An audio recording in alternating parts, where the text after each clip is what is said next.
Okay, so we got the Hondurini in place. We have the flatbed lined up here already. So the first thing that I'm going to do, or at least my way of doing things, is I'm going to release my winch right here. Now that'll roll free for me. And now I'm going to get the flatbed in place.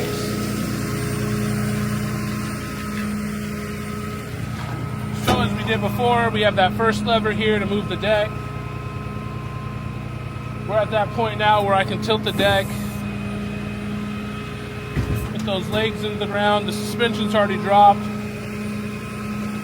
At this point, we're just extending the deck down to get it nice and even here.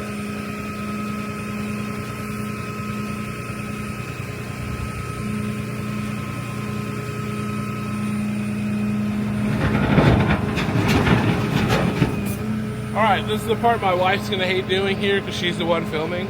But we're going to take the J's here, get the Honda hooked up, so we're going to go lay on the ground.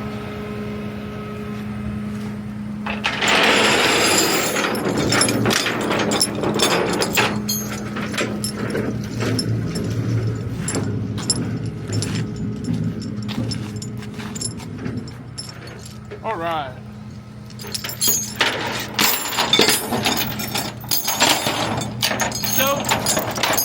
We're going to take one of these J hooks here, and we're going to go to the A-arm, the control arm, down underneath the car here. That's going to be the safest, most secure place to put it. The only other option, in my opinion, to do would be to switch to the little J's and go to a frame hole. Most cars, if not all, I could be mistaken, but all of them have a frame hole somewhere. That's usually how people flip cars over, or flip them back over, I should say. But anyways, we're gonna come down here. All right. So take the J, and as you can see, it's gonna be right here over the control arm. Here's the CV axle. We never want to hook this. Never hook this. Always gonna come down here. This is gonna be your safest hookup point. Make sure you're not pinching anything. Rarely do they ever tether the brake line right there, but you always want to be safe. Make sure you're not going to pinch anything. So we'll slide over to the other side, get that hooked up, and then we'll go from there.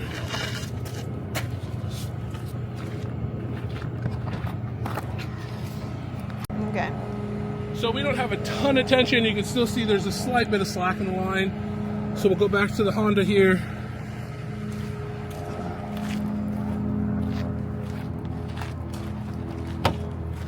Most people are a lot smaller than I am, and they'll get into your car. Honestly, even if I was smaller, lighter, whatever, I wouldn't get into your car. I don't know what you do in your car. That's scary to me. Who knows what's in there? We've seen a lot of weird things in people's cars.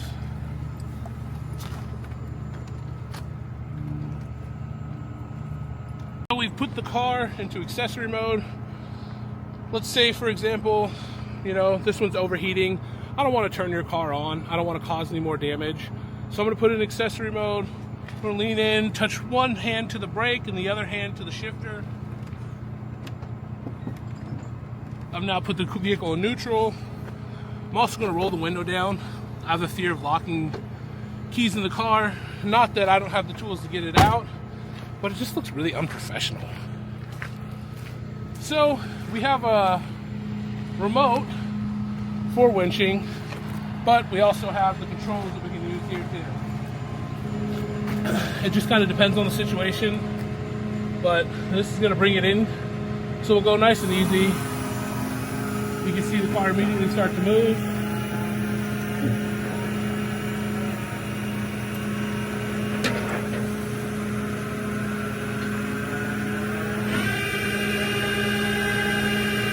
So from what I can tell, it looks like we're a little far over there.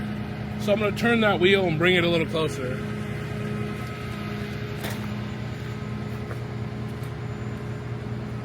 You can see that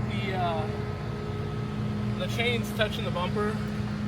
If this wasn't my car, we'd have changed some things here, but this is just the example. But I know how the internet is, especially the towing world, rather toxic. So you can leave me your hate comments. I'll let my mom know, and I'll cry to her later.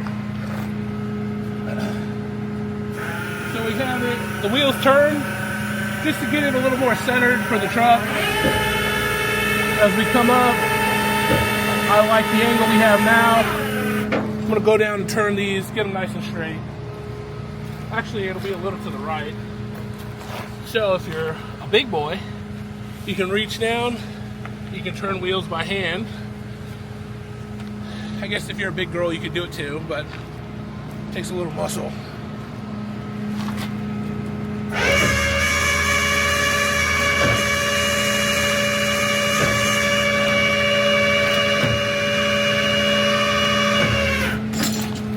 We got her up. We'll do one more twist.